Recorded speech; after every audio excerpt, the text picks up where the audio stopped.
Bom, é, então vamos começar essa aula 2. Desculpem aí o atraso, eu estava só ajustando algumas coisas aqui no slide para ficar melhor explicativo. Nessa aula de hoje eu vou falar um pouquinho sobre a parte elétrica básica, cálculos, dimensionamento de impedância, cálculos, tipos de carga, fator de potência, equilíbrios de fase e, ah, e tipos de conexões possíveis na rede elétrica. Em tudo que a gente vai falar hoje, que eu vou falar hoje para vocês, ele está tá meio que implícito no que nós vimos lá no módulo 1, só que de formas com cálculos diferentes. No módulo 1 nós fizemos cálculos simplificados de corrente, tensão, potência, para os circuitos e para calcular aí os condutores, dimensionar a instalação elétrica. Porém, para esse módulo 2, nós precisamos entrar em um pouco em números complexos, em cálculo de números complexos para dimensionamento de todo o sistema. Então, nessa aula nós vamos falar sobre o fator de potência, basicamente, tipos de carga, equilíbrio de fase e os tipos de conexões possíveis na rede elétrica. Dentro do processo normal do projeto e dimensionamento, nós temos que fazer algumas considerações, alguns cálculos, alguns levantamentos de algumas informações, né, tendo como um roteiro básico de projeto. Entre eles estão aí a parte de locação de pontos de carga, locação de pontos e definição de carga, traçado de eletrodutos, indicação dos fios, né, da passagem dos fios, dimensionamento de cabos e proteção, a definição de equipamentos de proteção, definição do padrão de entrada, né, e todas as caixas de passagem, caixas intermediárias,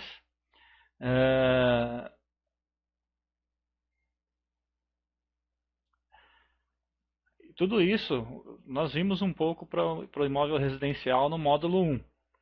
Essa parte de lançamento das cargas, definição dos pontos, traçado de eletrodutos, dimensionamento de cabos de proteção, definição de padrão de entrada. Lógico que nesse módulo nós vamos aprimorar isso utilizando o conceito para edifícios. E como entra a parte de edifícios, dos itens que nós não vimos no módulo 1 seria a questão do fator de potência. Nós utilizamos até um fator de potência, mas de forma bem simplificada, só que para isso nós temos que definir o que é esse fator de potência. Para conhecer esse fator de potência, nós temos que falar sobre potência de projeto, ou potência ativa, falar sobre o fator de potência, calcular a potência aparente, calcular a corrente de projeto através calcular a corrente de projeto, só que aí esse cálculo de corrente de projeto nós fizemos no módulo 1, só que lá nós fizemos de modo simplificado, tanto a parte de definição de potência de projeto e a potência ativa, o cálculo de potência, cálculo de corrente de projeto e adotar as tensões de projeto, nós fizemos tudo isso por método simplificado, que é adotado para imóveis de pequeno porte, imóveis residenciais. Agora, para esse módulo, nós precisamos entrar na parte de números complexos e dimensionamento desse sistema. E após o cálculo de corrente, a seleção dos cabos, os condutores, pelo critério de capacidade de corrente e queda de tensão, que foi visto no módulo 1, selecionar a proteção através de coordenação com cabos, também foi feito isso no módulo 1, e dimensionar a proteção contra curto-circuito. Esse dimensionamento de proteção contra curto-circuito nós não fizemos no módulo 1, nós vamos fazer nesse módulo 2. Essa relação, essa pequena relação, ela envolve praticamente todo o projeto de instalações de um edifício e de qualquer instalação elétrica. Só que, como eu falei, né, nós temos que ver essa parte de dimensionamento agora em números complexos que vão envolver algumas questões que nós não vimos no módulo 1. Né? Então, para a gente começar a calcular e dimensionar a questão de números complexos, nós temos que falar aí sobre os tipos de carga, né? Os tipos de carga existentes numa edificação. Basicamente, dentro de uma edificação existem 3 tipos de cargas diferentes, né? Sendo elas carga resistiva, indutiva e capacitiva. Né? São as três tipologias de carga. E dependendo do tipo de carga que você está dimensionando, você vai estar ligado diretamente com o fator de potência daquele tipo de equipamento, daquele tipo de carga. Né? Então, quando você faz o dimensionamento de um sistema, de uma instalação elétrica, você deve considerar esse fator de potência para o dimensionamento, e esse fator de potência ele está relacionado diretamente com o quanto que você solicita de demanda da rede elétrica. Né? Inclusive, um dos itens que nós vamos ver na questão da demanda e da definição do padrão de entrada de energia essa questão do fator de potência, que as concessionárias permitem somente uma determinada faixa de fator de potência. Quando você tem um fator abaixo do que permitido pela concessionária, você tem que corrigir através de bancos de capacitores. Então, esses equipamentos, esses dimensionamentos têm que ser feitos de acordo com o tipo de carga e de forma separada. Né? Por isso que é importante você trabalhar também com circuitos independentes de acordo com cada tipo de carga, de forma que você consiga calcular e dimensionar os circuitos e toda a instalação de acordo com a carga projetada. A primeira carga é a carga, então, a carga resistiva. Essa primeira carga é a carga resistiva. Essa carga resistiva, basicamente, são equipamentos compostos por resistência, né? O nome já diz, né? Ela vai atender a equipamentos que são compostos por resistência, e esses exemplos de equipamentos resistivos são ferro de passar roupa, que ele possui uma resistência interna para aquecimento, chuveiro elétrico, que ele possui resistência também interna, que faz o aquecimento da água, lâmpada incandescente, né? Aquele filamento da lâmpada incandescente, ele é uma resistência, portanto, leva a uma carga resistiva. Né? De forma em geral, de forma resumida, quando você conecta uma carga resistiva ao sistema, significa que a corrente e a tensão elas mudarão a polaridade em fase, ou seja, a corrente e a tensão mudam a polaridade de forma sincronizada, né, entre as duas, gerando um fator de potência unitário, né, em que a energia ela flui numa mesma direção através de cada ciclo da energia dentro do gráfico das ondas senoidais de tensão e corrente. Né? Ou seja, a corrente que circula por uma carga, ela alterna e acompanha a tensão que está sendo aplicada. E por essa razão, toda carga resistiva, toda carga resistiva pura, ela tem um fator de potência igual a 1. Né? O que significa isso em relação ao fator de potência? E em relação à defasagem de tensão e corrente e essa fluência entre as ondas senoidais de corrente e tensão, né, mudando de polaridade. Lembrando que essa questão de fator de potência e carga e as cargas, os diferentes tipos de carga, elas estão relacionados com corrente do tipo alternada. Né? Você tem corrente alternada aqui, não é corrente contínua. Né? Basicamente você tem em rede elétrica, né, a forma de instalação de funcionamento da tensão e da corrente dentro de um circuito, dentro do sistema de energia elétrica, ele é de corrente alternada, ele forma ondas de alternância que vai de positivo a negativo, né, em uma determinada frequência. Dentro de uma instalação módulo do padrão brasileiro, a frequência é de 60 Hz. Né?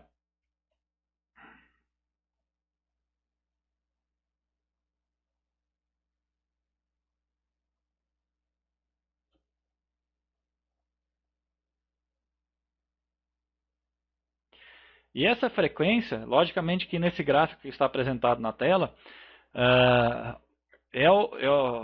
essa alternância, né,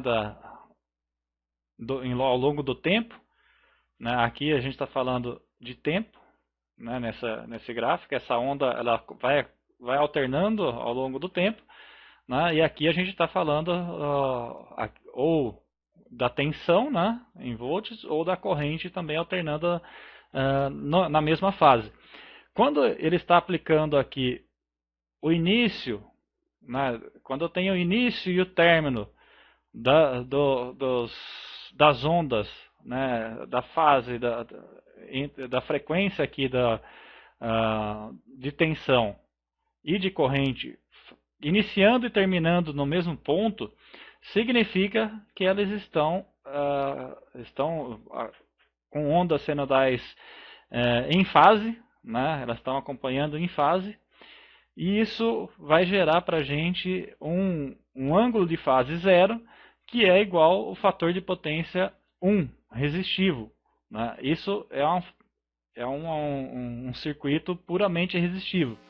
Então, aqui falando em relação ainda à questão da defasagem entre tensão e corrente, nas ondas analisando as ondas de tensão e corrente em fase, para o caso de são as ondas senoidais, né? No caso de circuito puramente resistivo, né? Então nessa situação do circuito puramente resistivo, as ondas em si, elas cruzam o eixo do tempo aqui, o eixo horizontal, e no mesmo ponto, e terminam no mesmo ponto, e sempre vão mantendo a frequência.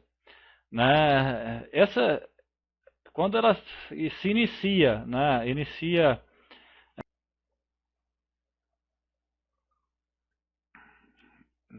Continuando aqui nessa aula 2, né? Continuando o tema, nas cargas resistivas, né? Então as cargas resistivas, elas mantêm a mesma senoide e mantém o faseamento, né, entre tensão e corrente. Né? E quando eu tenho faseamento de tensão e corrente seguindo o mesmo ciclo, né, nas ondas senoidais, ele está pareado, significa que eles têm a fase com ângulo θ zero, né, a diferença de ângulo aqui vai ser zero, e isso vai gerar para a gente um fator de potência igual a 1 resistivo, puramente resistivo.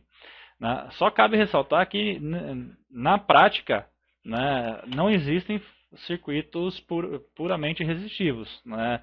Uma vez que quando você faz a montagem dos circuitos, você tem a indicação de vários equipamentos ao mesmo tempo, além da carga prevista no início do circuito, né? Mas você tem nesse circuito, você tem o conjunto de cabos, o próprio circuito e o próprio equipamento em si, que ele gera ali algumas tensões, algumas impedâncias que vão tornar aquele circuito não um circuito puro.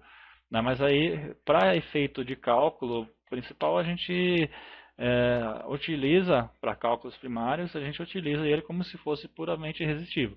Mas durante as aulas nós vamos ver que existe aí uma diferença que dificilmente você vai chegar no fator de potência 1, né? Você vai chegar no fator de potência lá no cálculo geral de um circuito e de uma edificação com fator de potência 0,90, 0,95 em si, que é o que é adotado ideal para dentro de uma concessionária.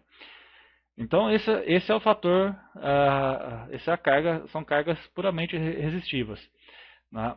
Nos casos de cargas indutivas, né, no caso da carga indutiva, ela geralmente são utilizadas aí para motores, né, e transformadores com, com o funcionamento do equipamento com circuitos indutivos, né? Então esses equipamentos compostos por magnéticos, por bobinas magnéticas, a tensão, a potência desse sistema, ele tem uma onda atrasada em relação à tensão do circuito, a tensão daquela instalação. Por isso, por ter uma onda atrasada, a onda de tensão era atrasada, a onda de corrente é atrasada em relação à tensão, e tendendo a zero, esse atraso pode levar aí a tendência a zero, o ângulo θ, e esse atraso faz com que o fator de potência tende a zero por estar atrasado, ele gera uma carga indutiva. Só que essa carga indutiva, ele está, no caso da carga indutiva, ele é um fator de potência menor do que 1, tendendo a zero, só que ele está atrasado em relação à senoide de tensão, né? Isso ele pode ser representado dessa forma, né? Ele está tendo a senoide de tensão aqui em azul, e a diferença entre a senoide de tensão e o início da corrente, né, ele tem uma defasagem aqui de um ângulo θ, e esse ângulo θ representa a defasagem e vai representar para a gente o fator de potência, né? Nós vamos ver que nós temos dentro de um sistema, dentro do cálculo de circuito e cálculo de corrente, cálculo de potência e cálculo de tensão, a gente calcula isso de duas maneiras dentro do método de cálculo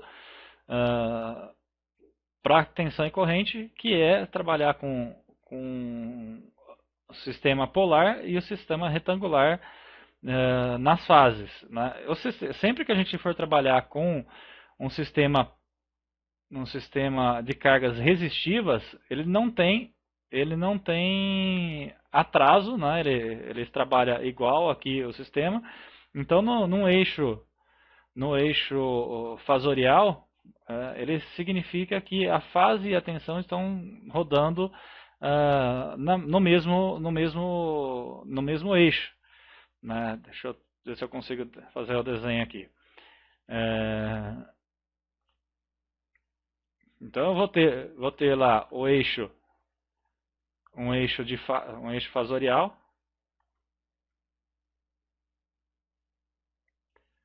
né? E quando eu falo de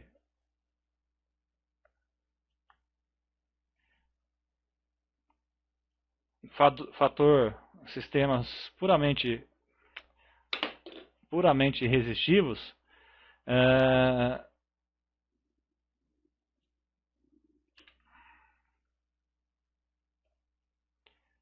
eu vou ter nesse eixo uma diferença, né, a diferença na identificação. Quando eu trato de do eixo fasorial, que eu vou falar para frente um pouquinho como analisar isso,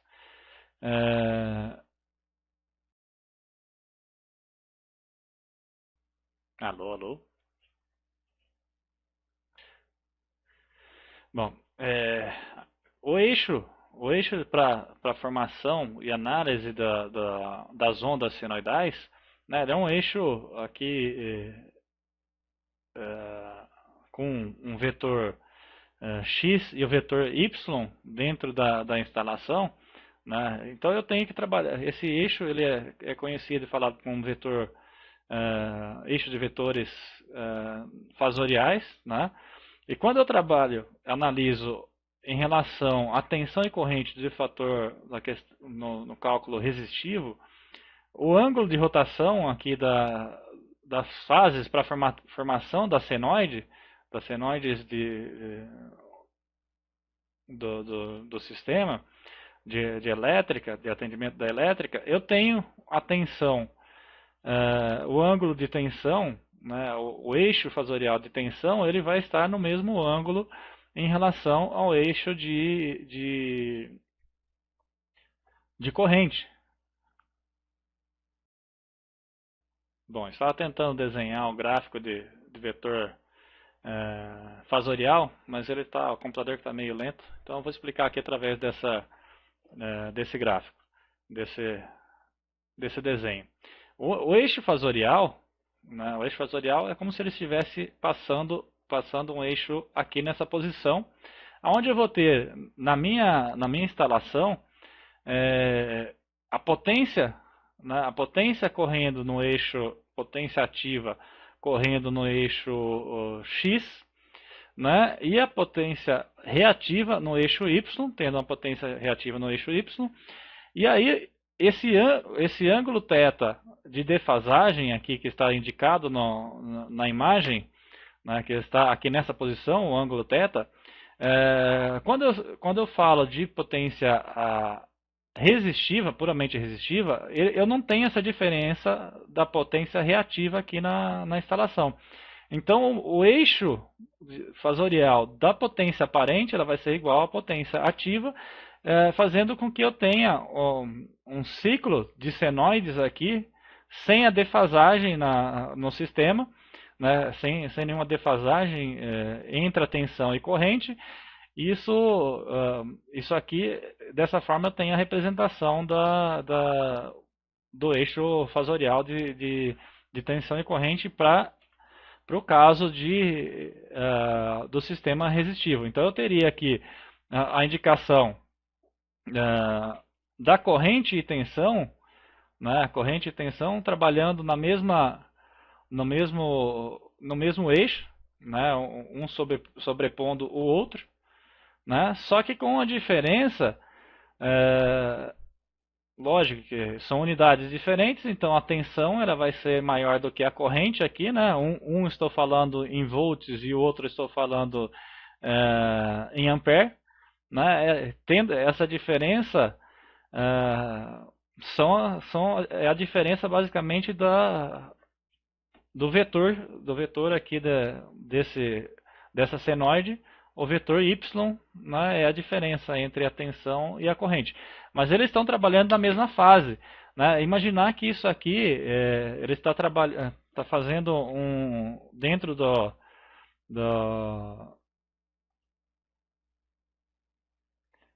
dentro desse eixo fasorial, ele está seguindo a onda, o ciclo de onda aqui, ele tem o sentido anti-horário, né? E conforme ele vai subindo e rotacionando em volta desses eixos, ele vai formando as ondas senoidais, né? Ele vai girando, né, no entorno aqui do eixo, o eixo central aqui, e vai formando as ondas senoidais. Como eles estão no mesmo ciclo, na mesma fase, acompanhando aqui como em fases, né, trabalhando em sequência, em paralelo, isso vai representar as ondas do sistema resistivo, né, sem nenhuma diferença entre eles. Já em relação ao eixo de cargas, vou copiar aqui, nesta situação, que são as cargas do tipo indutiva, onde você tem uma defasagem, ele é atrasado, a corrente ela é atrasada em relação à tensão, o que vai acontecer é que ele está saindo aqui no ciclo de onda atrasado, né, em relação ao sentido horário e anti-horário, né, o sentido é este, né, dos ciclos das ondas senoidais, de rotação aqui em torno do eixo. E esse atraso ele vai formar um ângulo, né, ele é formado por um ângulo, e esse ângulo θ, que é esse ângulo que está indicado aqui no atraso das ondas, ele significa o fator de potência nessa instalação. O que difere o fator de potência para circuitos de cargas indutivas dos de cargas capacitivas, que nós vamos ver em sequência, é o fato do eixo fasorial de tensão estar atrasado ou adiantado em relação à tensão aqui. O eixo de corrente atrasado ou adiantado em relação à tensão.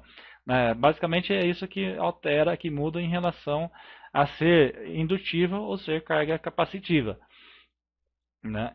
Então, esses eixos de tensão que devem ser analisados, devem ser estudados, verificados, e isso a gente tem que calcular o fator de potência tanto para cargas indutivas quanto para cargas capacitivas e dimensionar o sistema em relação a esse fator de potência. Então aqui basicamente é a mesma representação dessa instalação para carga do tipo indutiva. Né? Novamente aqui o que está acontecendo? A corrente ela está atrasada em relação à tensão, né? gerando um ângulo θ aqui de defasagem.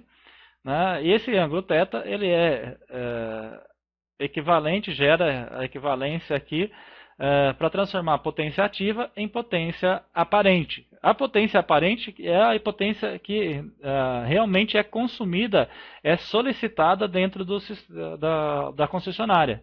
Né? Quando você faz o cálculo de dimensionamento de todo o sistema, você vai solicitar uma demanda de potência para a concessionária. Essa demanda de potência ela é dimensionada em relação ao fator de potência, então sempre que você vai calcular em relação à potência aparente. A representação entre potência aparente e potência ativa, basicamente para a gente é separado aqui quando eu falo entre potência ativa, que é a potência dos equipamentos. Sempre que você pega um equipamento, ele vai ter lá a potência em watts, né, dentro da instalação dele. Então a gente vai ter aqui a informação em watts, que é a potência ativa daquele equipamento. E aí você tem que verificar no equipamento qual que é o seu fator de potência ou o ângulo de defasagem em relação à tensão aqui. Né? Esse ângulo de defasagem vai fazer com que a gente obtenha a potência aparente do sistema. Né? A diferença entre a potência aparente e a potência ativa é a potência reativa, que é utilizado em VAR. Né? O cálculo é feito em VAR. Né? VAR, que está aqui a unidade. Né? Todas essas unidades nós vamos ter que rever e analisar dentro do sistema. Aqui tem uma representação unifilar, aqui uma representação unifilar de um circuito com cargas indutivas. Né? Onde o circuito de carga indutiva ele tem, além da indução aqui, ele tem também no cálculo resistência. Né? Ele tem uma carga resistiva embutida. Então sempre um circuito ele vai ter nunca vai ser sempre puramente indutivo e nunca vai ser puramente resistivo. E na mesma coisa no capacitivo. O circuito capacitivo nem sempre não vai ser somente capacitivo, ele vai ter as outras impedâncias conjugadas. Isso, na hora de dimensionar, você tem que calcular todos os eixos vetoriais aqui, fasoriais, entre resistivo, indutivo e capacitivo. Dentro desses cálculos. Já a carga capacitiva, ela é utilizada em bancos de capacitores ou lâmpadas fluorescentes com reatores, né? E computadores, por exemplo, são alguns equipamentos que possuem cargas capacitivas. Essas cargas elas criam campos elétricos dentro dos capacitores existentes nessas cargas, e esse campo elétrico ele vai gerar um atraso na tensão em relação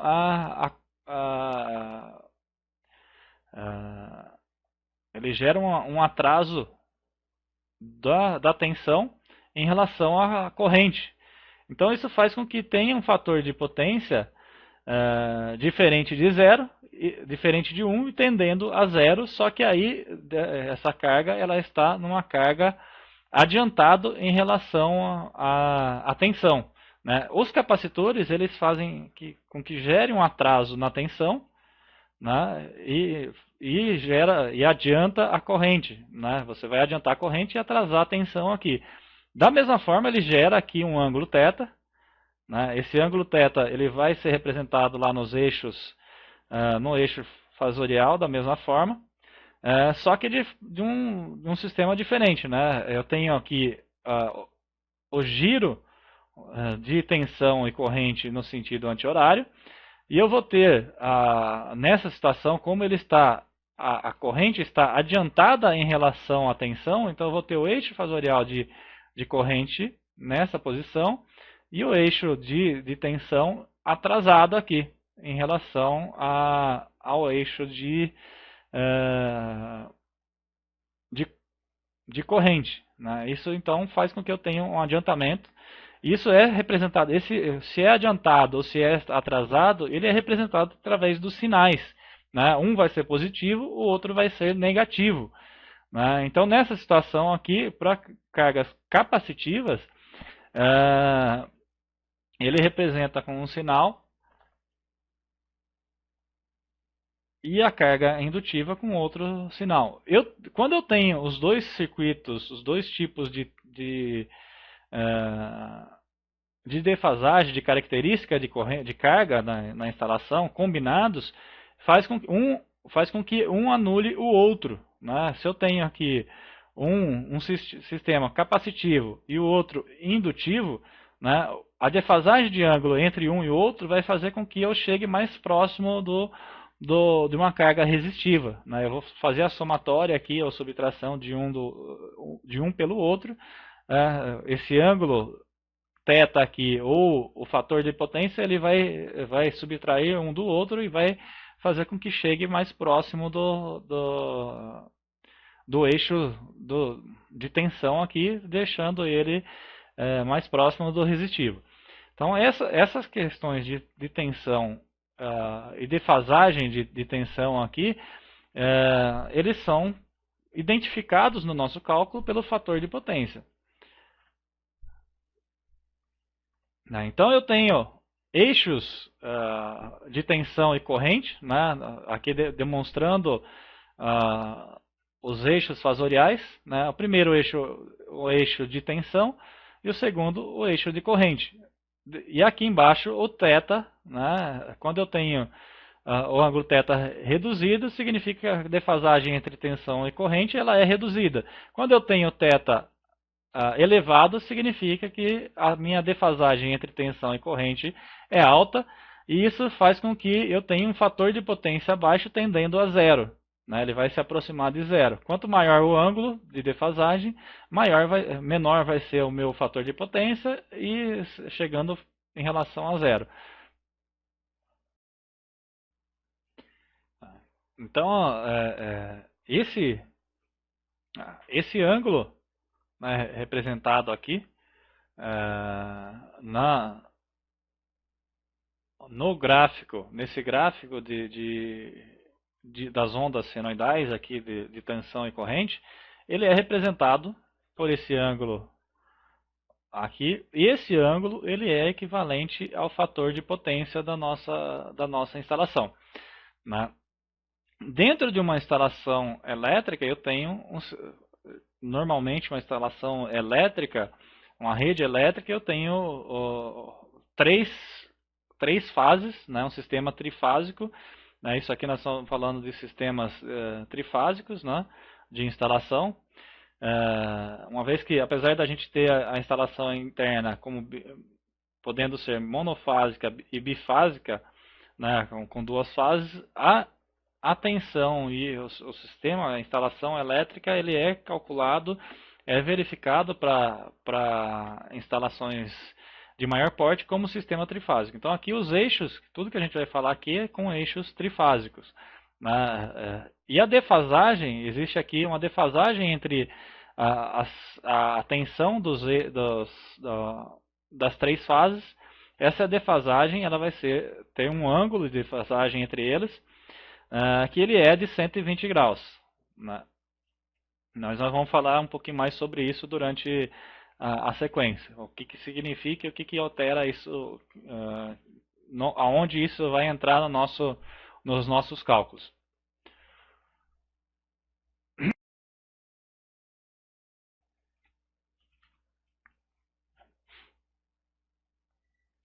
Dentro das equações gerais de um circuito de corrente alternada que a gente analisa, basicamente eu tenho aqui utilizado a lei de Ohm para corrente alternada, onde a gente tem o U, que é equivalente à tensão, né? E a unidade aqui é volts, né?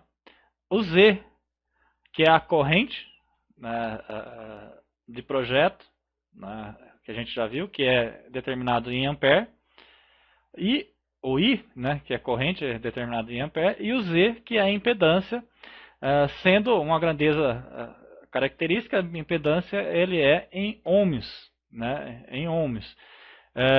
Quando a gente calcula a instalação predial, né, esse Z aqui, não, em cálculos básicos, né, esse Z ele é igual ao P, né, só que aí o P ele vai ser a potência em watts ou volt-ampere. Né. Só que tendo uma diferença que para esse caso a equação geral aqui é para determinar qual que é a impedância, e essa impedância para a gente ele vai estar influenciado com a resistividade ou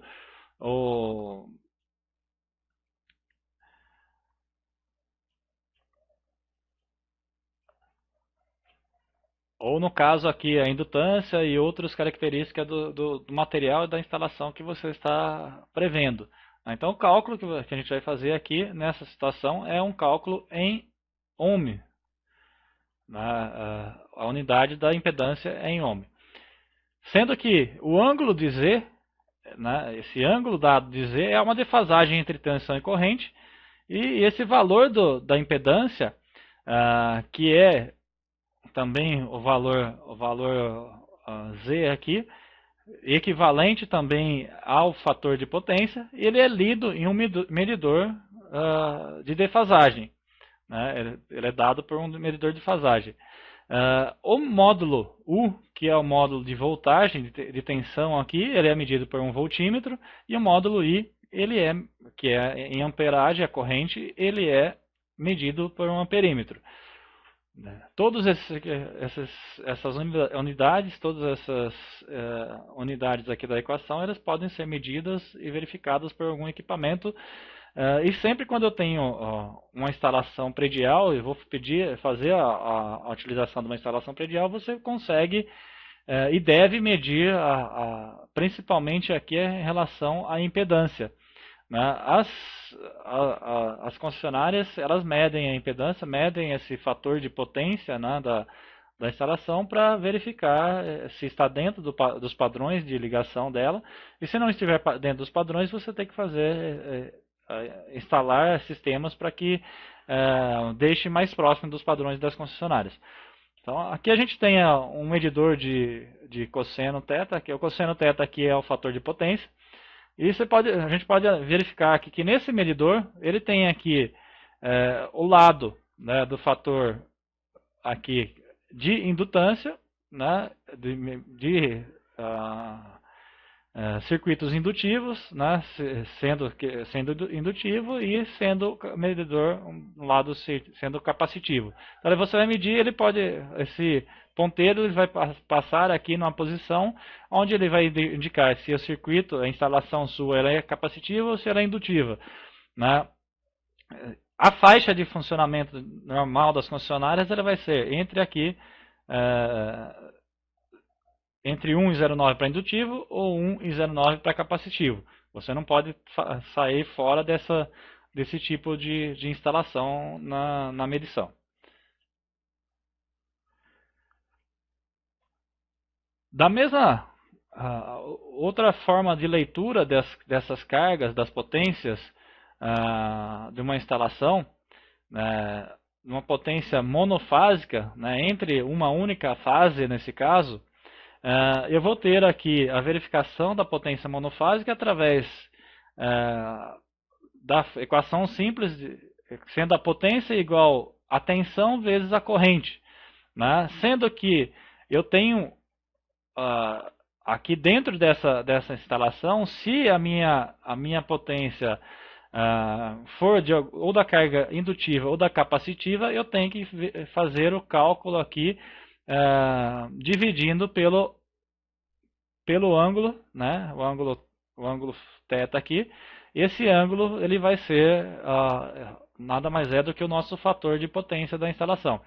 A representação em eixos fasoriais aqui de carga resistiva, indutiva ou capacitiva é feita dessa forma, né? Lembrando que aqui eu tenho o eixo Y e o eixo X, né? Então eu tenho a diferença da carga resistiva que eu estava falando, o eixo de corrente ele está na mesma fase da tensão, né? No caso de carga indutiva, ele está no eixo, a tensão está no eixo e a corrente está atrasada em relação à tensão. No caso de carga capacitiva, em relação ao eixo fasorial, a corrente está adiantada em relação à tensão, uma vez que o ângulo do giro aqui dos eixos ele é anti-horário. A leitura dos ângulos ele é anti-horário, né? O ciclo das voltas aqui da fase ele é anti-horária. Então, se eu tenho essa defasagem, essa diferença de ângulo, aqui ele está indicando se ele está adiantado ou atrasado em relação à tensão. Esse atraso ou adiantamento significa indutivo ou capacitivo. Para se calcular o fator de potência, né, de uma instalação, para chegar no fator de potência, a gente precisa calcular aqui o cosseno do ângulo θ, né? Isso nós vamos ver detalhado em sequência. A mesma coisa, para eu verificar a potência ativa, ele vai ser igual a potência aparente vezes o cosseno do ângulo θ. A potência ativa aqui, ele é este eixo da nossa instalação. Quando se fala de eixos de potência daquela instalação, eu tenho aqui um triângulo retângulo, onde eu tenho aqui a potência aparente, a potência ativa, e aqui eu tenho a potência reativa nessa frente. Então, para eu achar a potência ativa aqui em cima, eu preciso fazer a potência aparente vezes o cosseno do ângulo. Para eu achar a potência reativa, ele vai ser a potência aparente vezes o seno do ângulo nessa instalação.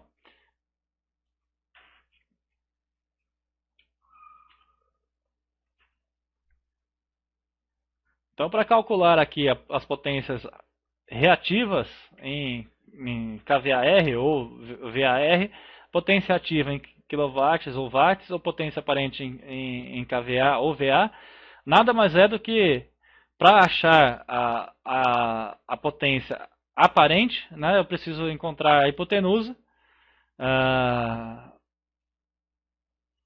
Vou achar a hipotenusa aqui entre os ângulos todos, né?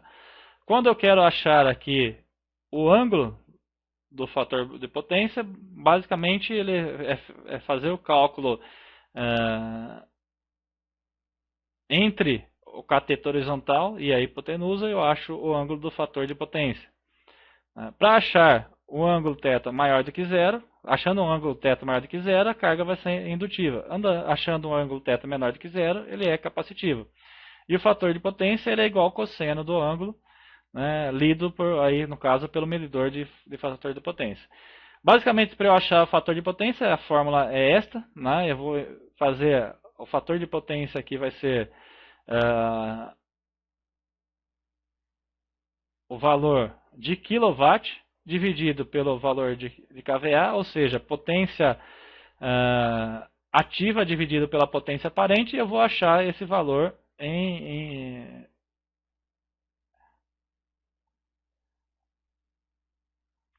valor em porcentagem, né? E se eu quero achar em função do ângulo, basicamente eu vou fazer o cálculo do cosseno do ângulo.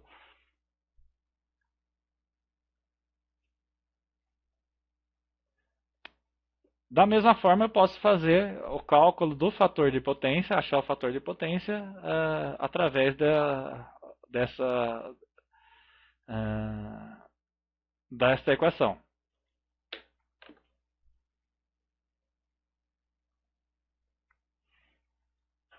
Então, aí representando o que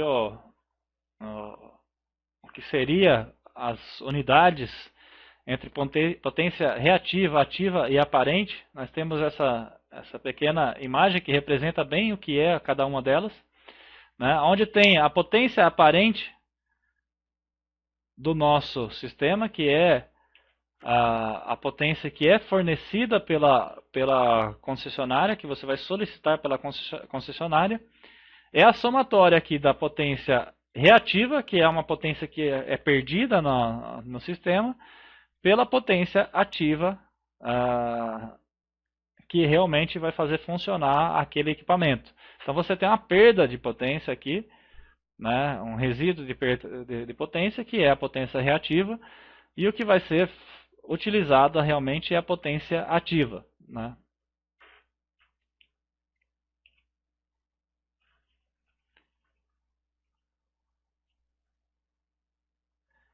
Então, aonde que uma forma da gente identificar o sistema, né, identificar num equipamento qual que é o fator de potência de uma instalação, é pegar as placas de indicação do equipamento, né? Nesse caso um motor de indução, motor elétrico, monofásico do tipo gaiola, que é um tipo de equipamento.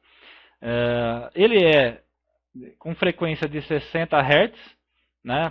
Um sistema de corrente alternada de 60 Hz, onde ele tem aqui a potência, né, a potência dele ativa, ele é 2,2 kW, 2.200 watts, né, para um equipamento com 3 CV, uma bomba de 3 cavalos, ele tem uma potência ativa de 2,2 kW. Sendo que na placa aqui é possível identificar o cosseno do ângulo que ele tem, equivale a 0,78, ou seja, ele tem um fator de potência aqui de 0,78 para esse equipamento, né? Lembrando que no caso das concessionárias, elas admitem, né, cada concessionária tem um padrão diferente, mas elas admitem um fator de potência entre 0,9 e 0,95. Sendo que uma faixa de 0,9 a 0,95, sendo que não pode ser menor do que isso, não pode ser menor do que 0,9. Quando eu tenho um equipamento com um fator de potência baixo, de 0,78, por exemplo, eu tenho que corrigir esse fator de potência utilizando alguns métodos de correção, né? Então, aqui nesse sistema, quando eu tenho um fator de potência 0,78, ele tem que ser corrigido, né?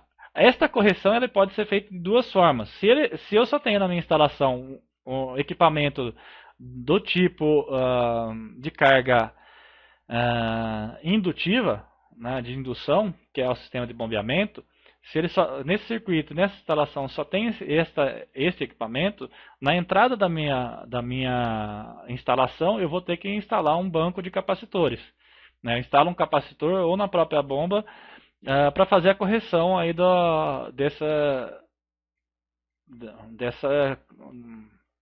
fator de potência.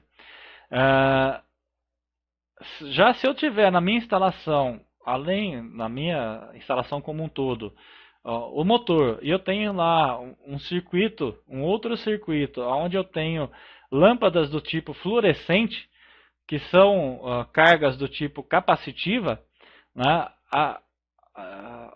o fato de um ser capacitivo e outro ser do tipo indutivo, na hora de fazer a ligação, ele pode gerar correção desse fator de potência, chegando próximo desse 0,9, 0,95, e aí deixa a instalação dentro dos pré-requisitos das concessionárias. Mas uma outra vantagem de você fazer a correção do fator de potência é o fato de você diminuir a potência aparente necessária na instalação. Quanto menor for meu fator de potência, né, quanto maior for meu fator de potência, quanto ele estiver mais próximo de 1, né, isso aqui vai ser menor, isso aqui vai diminuir, essa potência perdida vai diminuir, ou seja, a somatória da ativa mais o que é reativo vai gerar uma potência aparente menor. Isso faz com que eu dimensione sistemas com circuitos e disjuntores, cabos com menor dimensão, né? Vai gerar aí uma correção dos cabos, uma economia em cabos, por exemplo. Aqui tendo um exemplo de maior proporção, né? Simulando um exemplo, onde eu tenho uma bomba de 20 CV, com uma potência ativa de 15,12 kW, né? Chegando a uma potência de 15,12 kW, e um fator de potência de 0,78, por exemplo, né? Aqui um exemplo fictício. Com esse fator de potência 0,78, eu entro na equação, né? 15.000, aqui convertendo 15.120 kW, dividido por 220, né? Circuito bifásico 220, vezes o fator de potência 0,78, eu vou ter uma corrente de projeto de 88 A. Né? Para esse 88 A, calculando, dimensionando aí pela capacidade de condução e corrente, e no método B1, né, circuito embutido em eletroduto, né, PVC de 70 graus, né, PVC de até 70 graus, aqui temperatura de 70 graus, isso aqui, esse método nós vimos no método de seleção de capacidade de corrente, nós vimos no módulo 1, eu só pulei aqui o processo. Para essa corrente de 88 A, entrando na tabela da norma, no método de referência B1, para o material isolante PVC de 70 graus, cabo de cobre, eu tenho cabo de 25 milímetros quadrados, teria a necessidade de um cabo de 25 milímetros quadrados, com um fator de potência de 0,78. Agora, se eu fizer a correção do fator de potência através da instalação de um banco de capacitores ou de um único capacitor, né, alterando o fator de potência para 0,92, por exemplo, essa alteração do fator de potência vai fazer com que eu tenha, ao invés de 80 A de corrente, eu chegue a 74 A. Né? Eu reduzi a corrente, né, por conta de eu mexer aqui nesse fator de potência.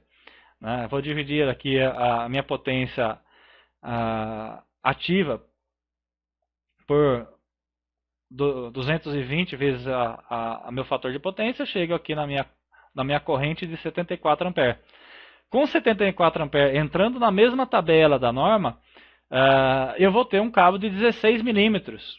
Né? Então eu reduzi, com a instalação do capacitor, eu consegui descer uma bitola de cabo, né? De 25 milímetros caiu para 16, só instalando um capacitor, instalando um banco de capacitores. Né? Isso é possível em qualquer instalação que tenha motores de indução elétrica.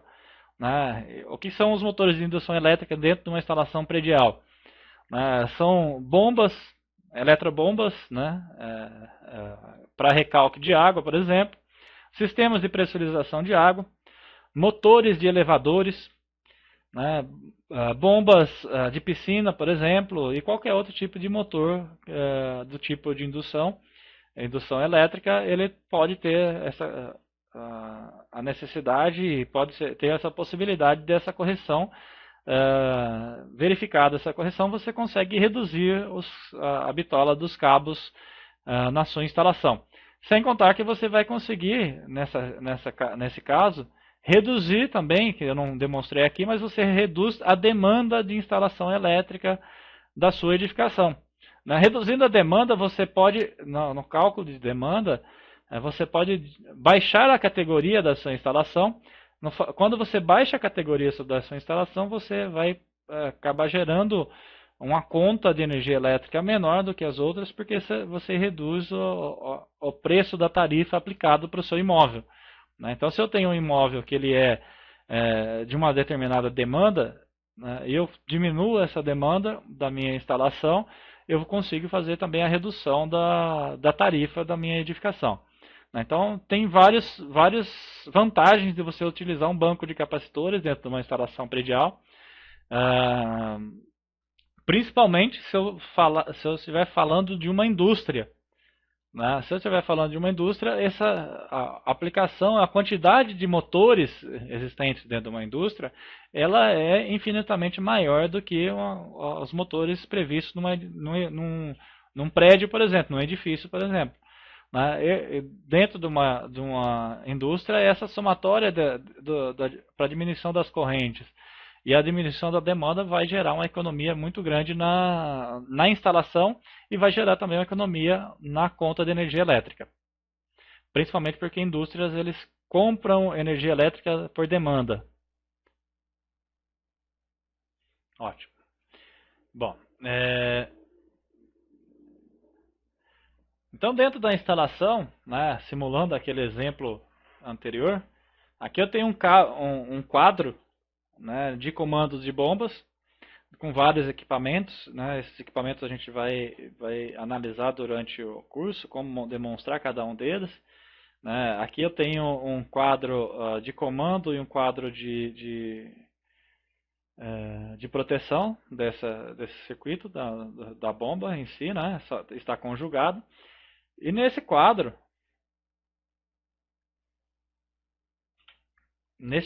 aqui eu tenho aqui em cima um equipamento. Esse pequeno equipamento é um capacitor. Né? Estou instalado um capacitor dentro do quadro aqui de comando desse sistema.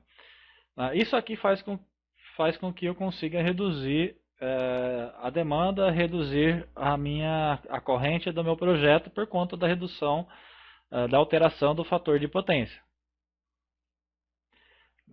Na prática, na prática, o que está acontecendo no fator de potência quando eu faço a correção dele?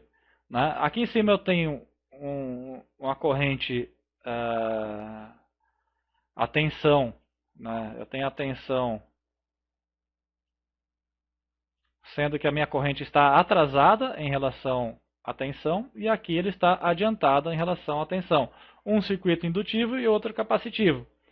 Né? Eu tenho um indutivo e um capacitivo. Então o que vai acontecer dentro do fator de potência para correção?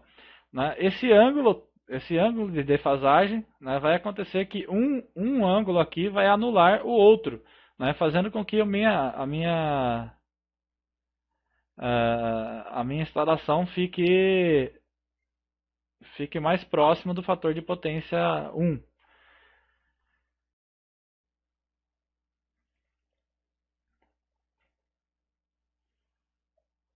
Bom, para a gente analisar essas questões dos ângulos de tensão e funcionamento de uma instalação, a gente precisa entender um pouquinho o que são os circuitos, a formação do circuito trifásico e equilibrado, simétrico e equilibrado também, né, que é uma outra situação que a gente precisa analisar dentro de uma instalação. Né. Não é recomendado você trabalhar com circuitos não simétricos, não equilibrados. Né? Isso por conta o circuito não equilibrado significa que entre as fases, entre os eixos de fase, eu tenho diferenças de corrente. Né? Se eu tenho diferença de corrente, eu vou ter diferenças aí das potências dentro da minha instalação, e os circuitos vão trabalhar diferente. Isso significa desequilibrado. Então, dentro de um sistema, eu tenho que trabalhar ele de forma simétrica e equilibrada. Né? O que significa isso de forma prática para a gente?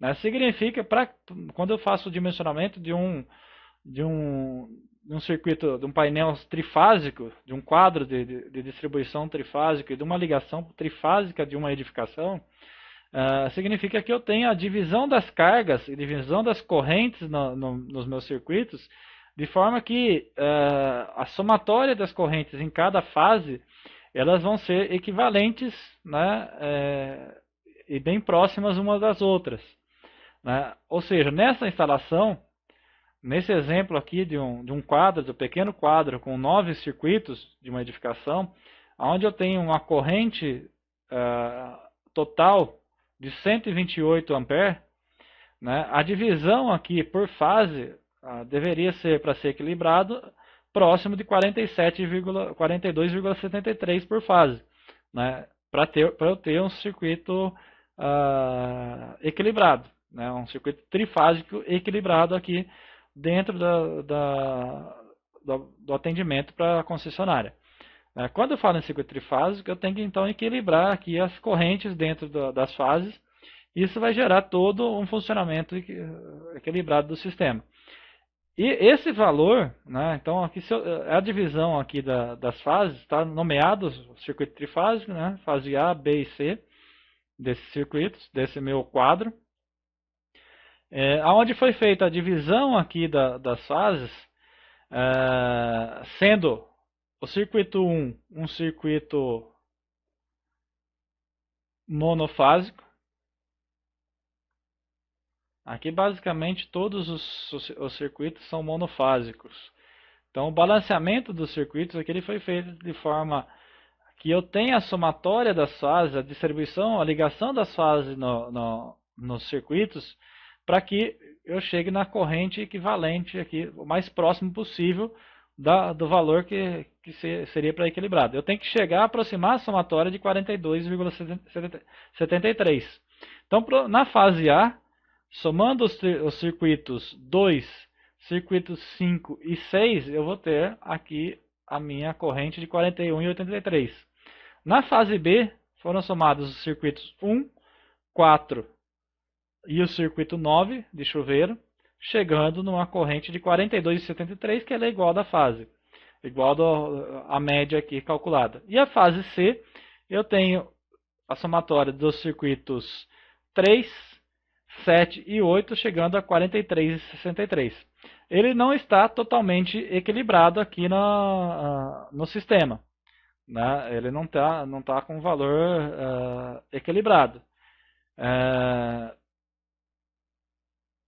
Porém, eles estão bem próximos, né? O ideal seria trabalhar com os circuitos todos com as fases em 42,73, totalmente equilibrado, mas você deve chegar aqui em valores onde as diferenças não fiquem maiores do que o fator de equilíbrio aqui tem que ser em torno de 0,9, né? No mínimo 0,9. Ele tem que tender a 1, né?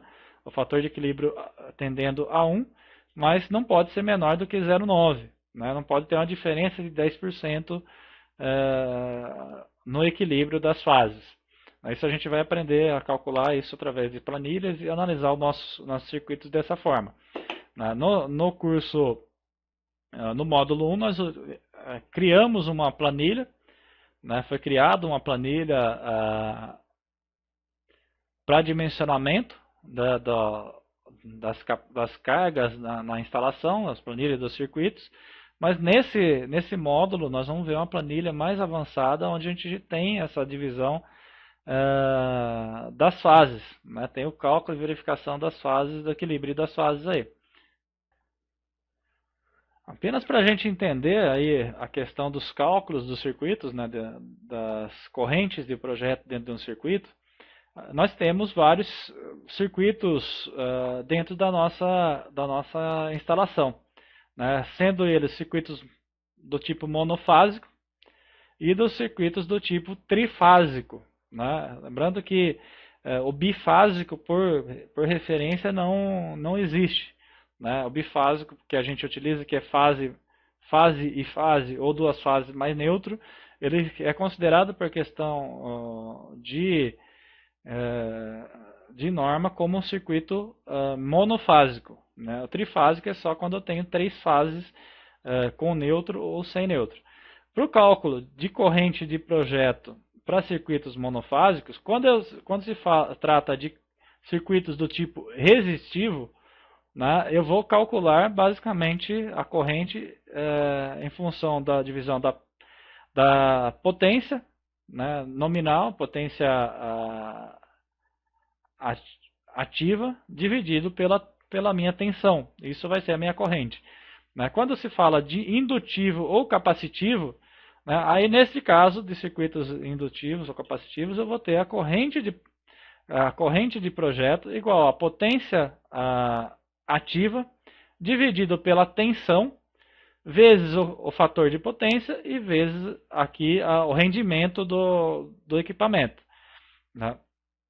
Essas são algumas fórmulas básicas para cálculo de corrente de projeto dentro dos circuitos equilibrados. Já quando eu falo de circuito trifásico, equilibrado, 3 fases, ou 3 fases mais neutro, né, o cálculo ele já acrescenta aqui um raiz de 3. Né, um raiz de 3 aqui para o cálculo do equilíbrio das fases. Nós vamos ver em sequência o que é esse raiz de 3 aqui, o que significa esse raiz de 3. Da onde que surgiu esse raiz de 3. Então a corrente de projeto para circuito trifásico equilibrado, ele vai ser a potência nominal desse sistema, a somatória das potências ativas, dividido pela raiz de 3 vezes a tensão, vezes o fator de potência, vezes o fator de rendimento daquele circuito, daquele equipamento. Quando ele é trifásico desequilibrado, já entra, ao invés de ser a raiz de 3, ele vai ser 3 vezes a tensão de fase. Aqui a tensão entre fases e aqui a tensão de uma única fase, vezes o cosseno de θ, o cosseno do ângulo, que é o fator de potência, vezes o rendimento. Então a gente tem aí IP, que é a corrente de projeto, em ampere, potência nominal, L vai ser em watts, V é a tensão entre fase e neutro, que vai ser no caso 127 volts, né, 127 volts, para o V, cuidado com o V, esse V aqui é o V minúsculo, utilizado aqui para o circuito desequilibrado. Quando o circuito é equilibrado, você utiliza a tensão elétrica entre fases. Né? No circuito trifásico, aqui eu estou falando do circuito trifásico 127/220. Né? Se ele for 220/380, aí muda aqui, ao invés de ser 127, ele é 220 e a tensão entre fases vai ser 380. Né? Então tem essa alteração aqui, é para um circuito 127/220. E o N aqui é o rendimento, e o cosseno do ângulo é o fator de potência, né, que é o cosseno de fasagem entre a tensão e a corrente. Então, aí, apenas para exemplificar onde utilizar os diversos tipos de circuitos, as formas de circuitos e em relação ao número de condutores, né, dentro de uma instalação a gente utiliza circuitos monofásicos de 2 condutores, né, pode ser monofásico fase neutra ou fase-fase, 2 condutores carregados, utilizados para circuito de distribuição. Então, dentro da distribuição eu tenho circuitos de iluminação e tomadas. Né? Iluminação e tomadas normalmente são monofásicos.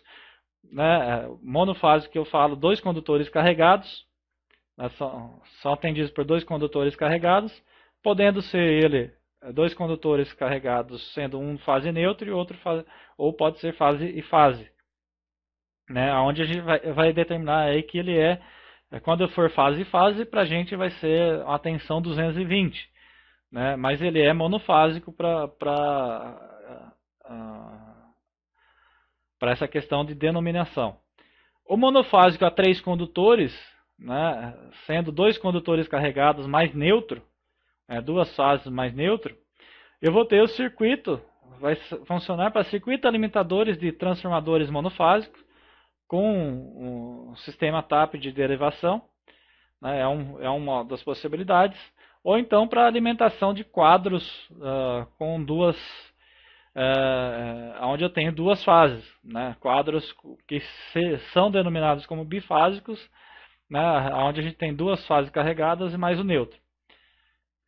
Circuitos duas fases sem neutro, né, com duas fases sem neutro, né, alimentando aqui duas fases sem neutro, eu vou ter para distribuição de aparelhos, de ar-condicionado, chuveiros, né, onde eu tenho a ligação fase e fase, ele vai ser 220. Duas fases com neutro, sendo três carregados, aqui eu tenho alimentadores gerais de quadros bifásicos. Trifásicos sem neutro, né, sendo apenas as três fases, são circuitos de distribuição que alimentam bancos de capacitores ou motores trifásicos. Então eu vou alimentar um motor trifásico, ele vai chegar no motor com três fases e eu não preciso chegar ao neutro, vou chegar nele três fases mais a terra, né, que é aí a proteção. Trifásico com neutro, né, sendo 3 ou 4 condutores carregados, e eles são para alimentação geral de quadros, e normalmente para grandes empreendimentos, trifásico com neutro vai ser a alimentação geral da edificação. A linha de fornecimento da concessionária vai ser o trifásico com neutro.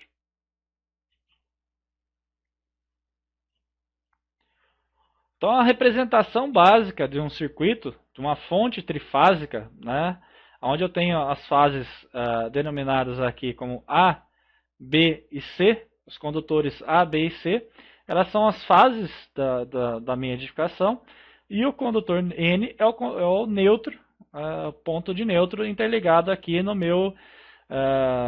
na minha fonte de alimentação. Essa fonte de alimentação, para efeito de análise, ele é o transformador na rede elétrica. Então, eu vou ter a fonte de alimentação do meu sistema, que é um transformador. Ou um transformador na rede elétrica, ou um transformador interno da edificação. Então, essa fonte de alimentação é a fonte trifásica proveniente de transformadores. Então, eu tenho aqui o balanceamento entre as fases, né, a ligação entre fases, indicando aqui a tensão vetorial, né, a tensão entre fases, aqui indicado pelo vetor, pelo acento aqui em cima do U. O U é tensão. A tensão entre a fase A e neutro, vou ter tensão entre fase A e neutro, tensão entre a fase B e o neutro, e a tensão entre fase C e neutro, né, representados por essas letras. E quando eu tenho a indicação entre fases, aqui eu vou ter a indicação entre a fase CA, entre fase A e B, e fase B e C. Em eixos, no eixo, no vetor, no senoidal, né, significa para a gente, aqui no gráfico de senoides das fases, né, entrando aqui a tensão das fases, né, tem a tensão entre fases aqui no caso. Nessa situação ele está a tensão entre a fase e o neutro. A tensão entre fase e neutro aqui, UAN, né, que é equivalente nessa situação a esta fase, né, tensão entre fase e neutro, ele é representado nos eixos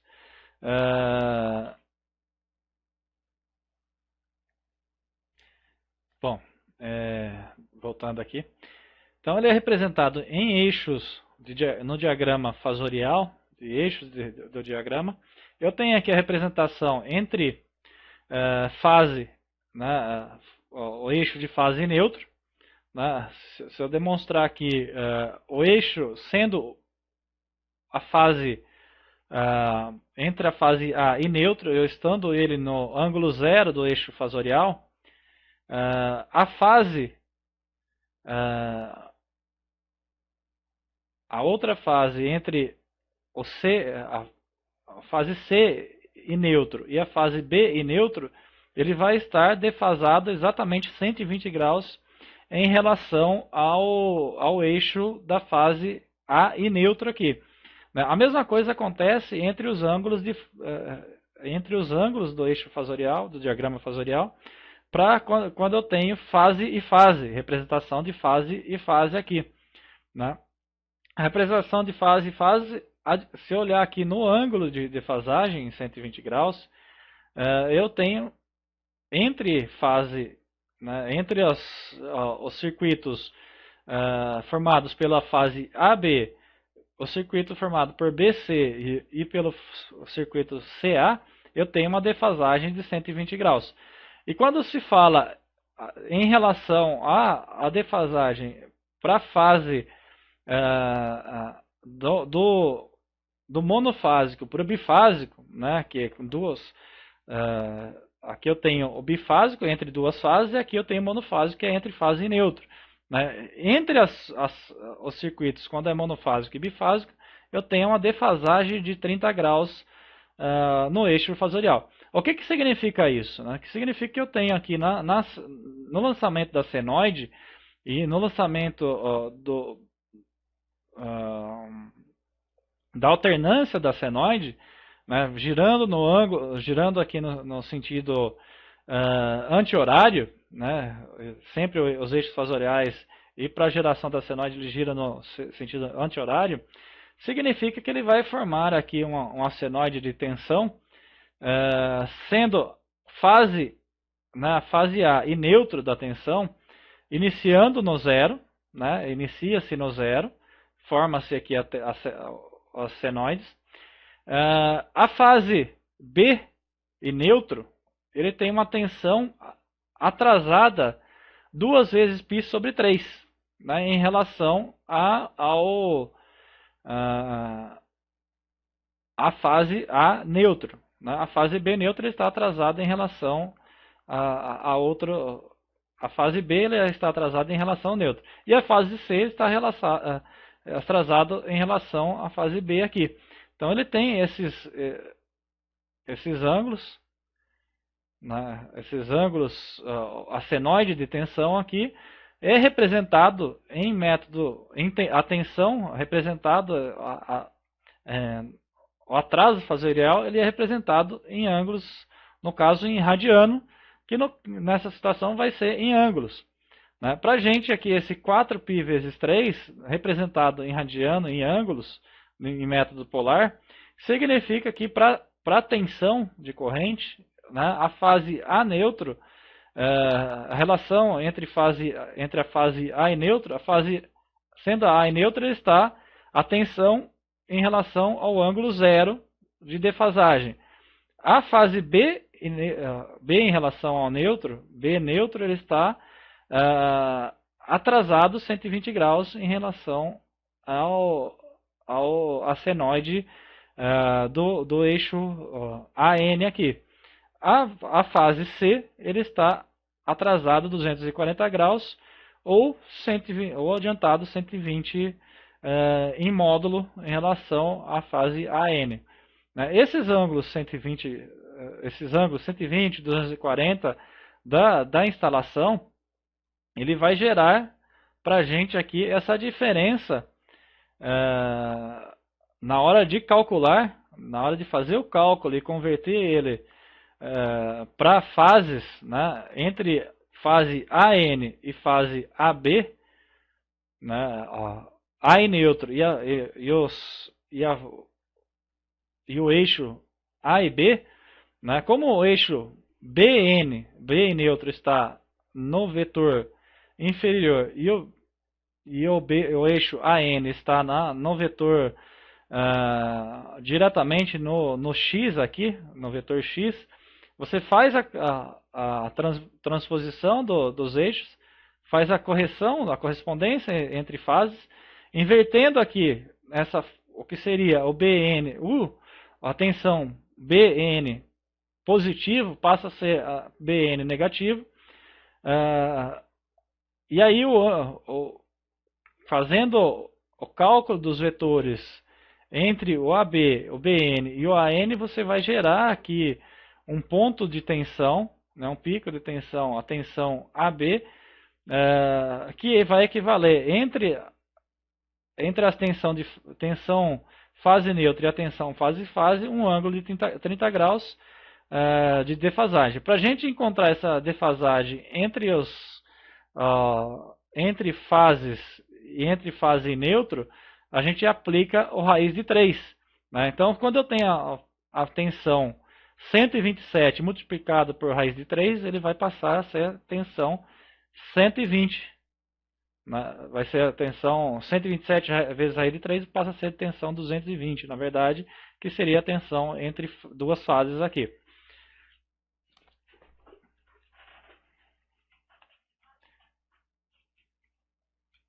Então, para efeito de cálculo, né, no cálculo da tensão de linha, para conversão em tensão de linha, tensão de linha que é entre fases, né, tensão de fase, eu vou multiplicar por raiz de 3, né, a raiz de 3, a diferença entre tensão de linha e tensão de fase é raiz de 3 multiplicado por raiz de 3 aqui.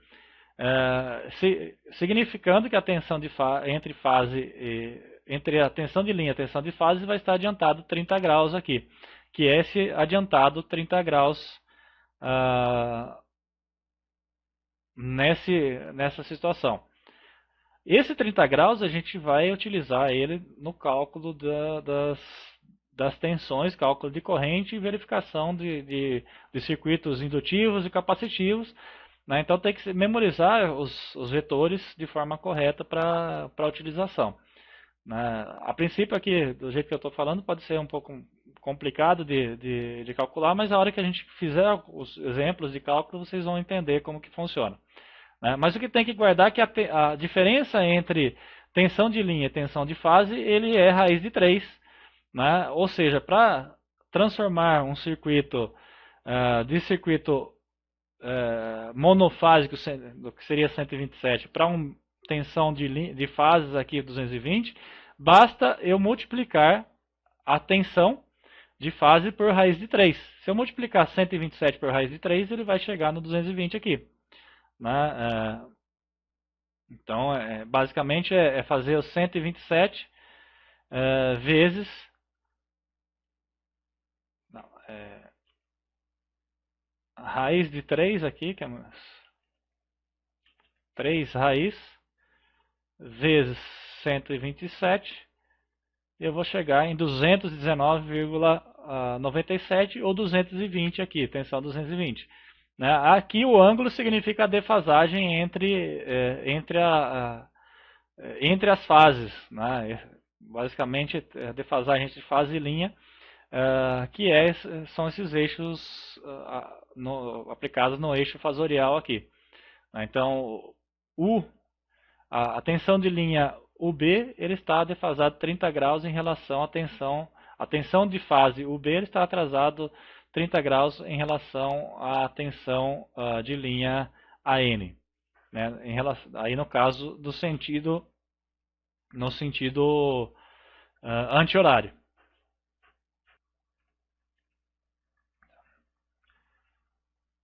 Bom,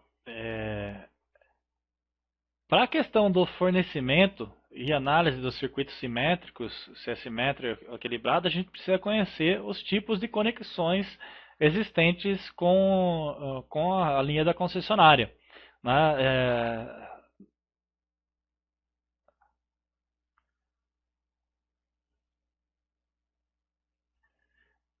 Essa diferença entre os tipos de conexões, ele pode alterar para a gente como que são os eixos de fase de linha e eixos de tensão de fase da nossa instalação. Né? O mais comum para a utilização de móvel residencial, né, na maioria das concessionárias, é a conexão do tipo estrela ou do tipo Y. Né? A estrela, e no caso, com o neutro para fornecimento da instalação residencial. Isso aqui é uma representação gráfica de um transformador. Né? Pode ver que aqui eu tenho as impedâncias de cada polo do transformador. E nas ligações de cada polo eu tenho as fases. Né? Então aqui eu tenho um circuito saindo do transformador, 3 fases, né? E mais o neutro aqui ligando no centro do transformador. Então aqui é um circuito estrela com neutro, conexão trifásica em um transformador do tipo estrela. Existe também a ligação estrela sem neutro, né? um sistema de estrela sem neutro para transformadores, mas o mais comum é estrela com neutro na conexão trifásica, estrela com neutro na edificação. Até porque você tem que ter o neutro para um equilíbrio correto entre os sistemas. Se eu não tenho o sistema de neutro, as linhas de fornecimento da minha edificação vai ficar sendo utilizados basicamente com circuitos bifásicos ou circuitos trifásicos sem a possibilidade da existência da instalação 127, por exemplo. Né? Essa aqui é uma instalação típica de circuitos sem o neutro, fornecimento sem neutro, onde ele vai ser fornecimento 220 e 380. Né? Eu não tenho neutro na ligação. Né? Então a minha instalação seria basicamente todos os circuitos seriam 220 ou seria a instalação 380 aqui. Outro tipo de ligação é o triângulo ou delta, conhecido como delta. A diferença entre as três possibilidades, que nessa situação eu tenho aqui a ligação, a possibilidade de ser 127, né, barra 220, e sendo que o 127 aqui ele pode ser, né, a ligação entre fase e neutro. E quando eu tenho ligação entre fase e fase, vai ser 220. Se eu ligar um circuito trifásico, ele também vai ser um circuito de fornecimento de tensão 220. A tensão entre as fases vai ser sempre 220. Né? Quando eu tenho esta ligação, né, ele vai ser uma ligação em estrela com Y em 220, 380. Né? Se eu ligar fase com fase, duas fases, eu vou trabalhar sempre ligação fase-fase, vai ser duas fases 220. Se eu ligar três fases no meu circuito, ele vai ser 380. Quando eu falo da ligação de triângulo com delta, ele já tem uma variação de tensão. Né? Ele vai acontecer de eu ter, por exemplo, a ligação entre A e B, aqui, ligação A e B com 220, né, ligando 220, e o delta, o triângulo com delta, ele pode ser com neutro e sem neutro também. Né, eu posso ter nessa situação 127 e 220, né, mas existe uma das fases, né, se eu ligar fase neutro e fase-fase, né, uma das fases aqui ele tem uma defasagem maior que gera uma tensão maior do que 127.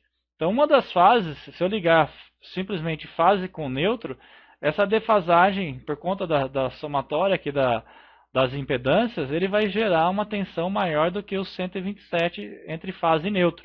Então ela tem que ser ignorada na hora da instalação para utilização e para cálculo do equilíbrio quando o circuito for 127. Isso a gente vai verificar isso na instalação. Quando é tensão de fases, sempre vai ser 220. Né? Agora, quando eu tenho a tensão fase neutro, a fase do meio do transformador delta aqui, por conta da somatória das impedâncias, ele vai ter uma fase maior, uma tensão maior do que 127.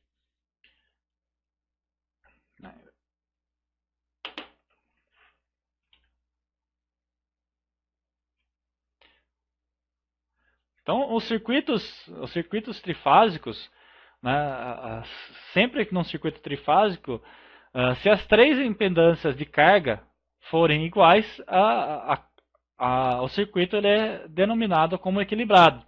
Então, a gente pode ver aqui que dentro do diagrama aqui de transformador, eu tenho várias impedâncias que são nada mais é do que as potências, né, traduzindo de forma mais simples, são as potências da minha edificação. Então, se as cargas, as potências da minha instalação forem equilibradas, se elas forem iguais, né, significa que o circuito ele é equilibrado. Caso contrário, né, o circuito vai ser um circuito desequilibrado. Ah, na prática, todas as fontes trifásicas elas são equilibradas, elas se equilibram. Né? Assim, sempre um circuito trifásico ele é considerado equilibrado se a carga for equilibrada e o circuito será desequilibrado quando a carga for desequilibrada. Aqui eu tenho um gráfico de uma carga do tipo estrela 4 fios, né, indicando a carga um circuito equilibrado, onde a gente tem a fonte de fornecimento de fornecimento de tensão e corrente, né, ligando em circuitos, né, em impedâncias, em cargas de impedâncias iguais entre as três fases. Né. Isso aqui eu tenho aqui a equivalência entre as três impedâncias vai ser a corrente A é igual à corrente B e a corrente C. Né? E a corrente do N também vai ser equivalente entre os três. Então as correntes todas são equivalentes na instalação. Sendo que o neutro aqui, a chave do neutro no transformador, ele é fechado. Né? Então, na prática, o neutro ele não tem corrente, não tem tensão, né? Mas para efeito do circuito, os quatro fios são carregados, né? Então eu teria aqui as três correntes e as três potências, três cargas, quatro equilibrados de forma equivalente. Para efeito de cálculo, para a gente vai começar a tratar agora esses valores não mais como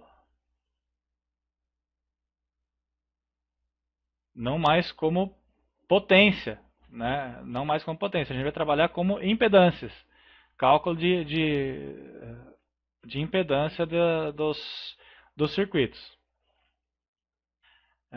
Então é isso.